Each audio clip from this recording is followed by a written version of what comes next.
Hey everyone. Just want to say a few minutes worth of things here in closing up Republic Book 1, moving on to Book 4.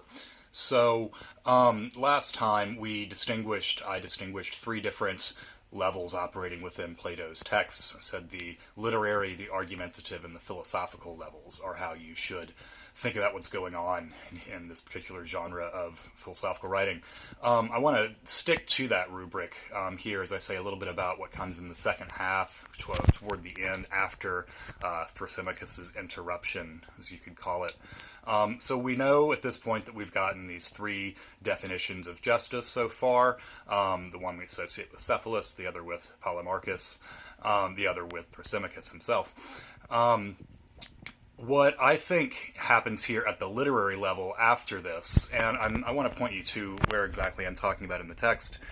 It's the exchange that happens really between Socrates and Thrasymachus after his sort of violent outburst. And in particular, I want to draw your attention here to 351d, where Socrates says, "Do you think that a city, an army, a band of robbers or thieves, or any other tribe with a common unjust purpose would be able to achieve that purpose if they were unjust to each other?" A little bit farther down there in the text, Socrates affirms, "Apparently, then, injustice has the power first to make whatever it arises in, whether it is a city, a family, an army, or anything else, incapable of achieving anything as a unit because of the civil wars and differences it creates. And second, it makes that unit an enemy to itself and to what is in every way its opposite, namely justice." So I want to draw your attention to what's happening at the literary level here, and it's something that happens a lot in the Socratic dialogues. Is you'll for the most part, the dialogue proceeds by way of kind of equal conversation between Socrates and his interlocutors.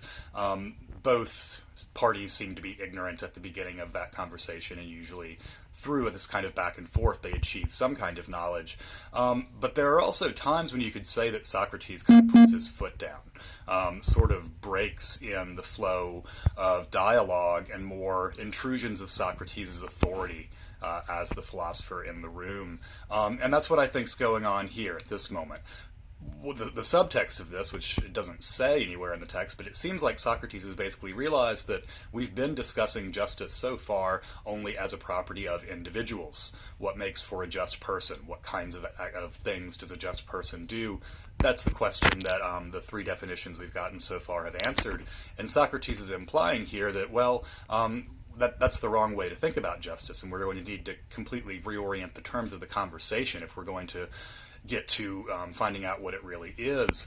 And that's because justice is precisely what brings us out of our individuality. It precisely doesn't make sense to talk about it as an individual property, because it's what makes us transcend individualism, what makes it possible for us to transcend self-interest and selfishness as the principle of all of our actions.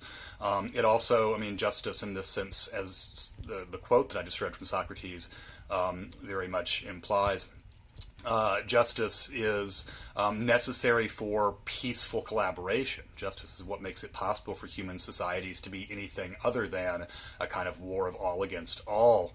And when I say that phrase, you might think of Thomas Hobbes. Perhaps you've read him in your ACS class, or I think you will if you haven't taken that class yet. It's very common for people to associate Thrasymachus's definition of justice with the much later Hobbes. And that makes sense. Both are motivated by this kind of awareness of the possibility of what happens when politics breaks down, when peace breaks down, and what you have is essentially, as Socrates refers to it here, civil war. So justice is, Socrates seems to have come to realize, what makes us capable of living in a situation other than civil war. It's what makes collaboration, as I said, possible. You could say it's what makes the goods of economic life possible.